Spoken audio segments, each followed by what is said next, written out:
সফরকারী দক্ষিণ আফ্রিকার বিপক্ষে ৩ ম্যাচে টি-20 সিরিজের প্রথম ম্যাচেই ৭ উইকেটের একটা বড় জয়ের পর দ্বিতীয় ম্যাচে এসেও জয়ের ধারা অব্যাহত রাখল স্বাগতিক ওয়েস্ট ইন্ডিজ। আজকে ৩ ম্যাচে টি-20 সিরিজের দ্বিতীয় ম্যাচে এসে দক্ষিণ আফ্রিকাকে ৩০ রানের বড় ব্যবধানে পরাজিত করার মধ্য দিয়ে ৩ ম্যাচের এই সিরিজে ২-০ ব্যবধানে এগিয়ে গেল ওয়েস্ট ইন্ডিজ। অর্থাৎ এক ম্যাচ বাকি থাকতেই ৩ ম্যাচের এই সিরিজ নিজেদের করে নিতে সক্ষম হলো স্বাগতিক ওয়েস্ট ইন্ডিজ।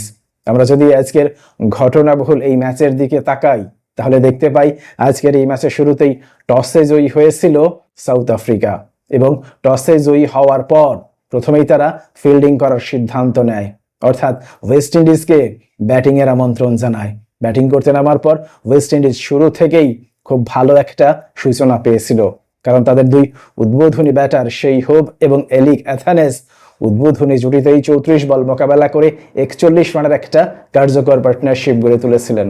পরবর্তীতে এই জুটি ভাঙার পর শেই হোপ এবং নিকোলাস পুরান ১৮ বল মোকাবেলা করে ৪২ রানের আরও একটা কার্যকর পার্টনারশিপ গড়ে তুলেছিলেন এবং শেষ দিকে দলীয় অধিনায়ক রাভম্যান পাওয়েল এবং রাদারফোর্ড ২৮ বল মোকাবেলা করে ৪৭ রানের আরও একটা পার্টনারশিপ গড়ে তোলে। মূলত এই ৩ পার্টনারশিপের উপর ভর করেই শেষ পর্যন্ত নির্ধারিত ২০ ওভার শেষে ৬ উইকেটের বিনিময়ে ১৭৯ রানের একটা ফাইটিং স্কোর দাঁড় করাতে সক্ষম হয় ওয়েস্ট ইন্ডিজ।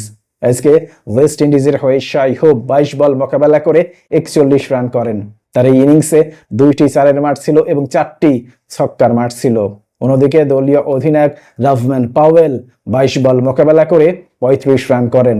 তার এই ইনিংসে ১টি চারের মার ছিল এবং ৩টি ছক্কার মার ছিল।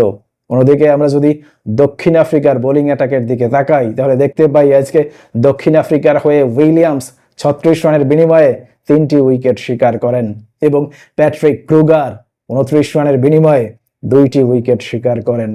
পরবর্তীতে ১৮০ রানের জয়ের লক্ষ্যে ব্যাটিং করতে নামার পর দক্ষিণ আফ্রিকার শুরুটাও কিন্তু দুর্দান্ত হয়েছিল, কারণ তাদের দুই উদ্বোধনী ব্যাটার হেনড্রিক্স এবং রিকেলটন উদ্বোধনী জুটিতেই আক্রমণাত্মক একটা সূচনা এনে দিয়েছিলেন। এই দুই উদ্বোধনী ব্যাটার উদ্বোধনী জুটিতেই ২৮ বল মোকাবেলা করে ৬৩ রানের একটা দুর্দান্ত পার্টনারশিপ গড়ে তুলেছিলেন। কিন্তু বিপত্তি বাধে এই জুটি ভাঙার পর। যদিও বা মাঝখানে ডুসেন এবং স্টাবস ৩৯ বলে ৪৩ রানের একটা পার্টনারশিপ গড়ে তুলেছিলেন, কিন্তু তাদের এই পার্টনারশিপ পরাজয়ের হাত থেকে দক্ষিণ আফ্রিকাকে বাঁচাতে পারেনি, যে কারণে শেষ পর্যন্ত ১৯.৪ ওভারে সবকটি উইকেট হারিয়ে ১৪৯ রানেই অল আউট হয়ে যায় দক্ষিণ আফ্রিকা। অর্থাৎ ৩০ রানের একটা পরাজয় মেনে নিতে বাধ্য হয়। আজকে দক্ষিণ আফ্রিকার হয়ে রিজা হেনড্রিক্স ১৮ বল খেলে ৪৪ রানের একটা কার্যকর ইনিংস খেলেন।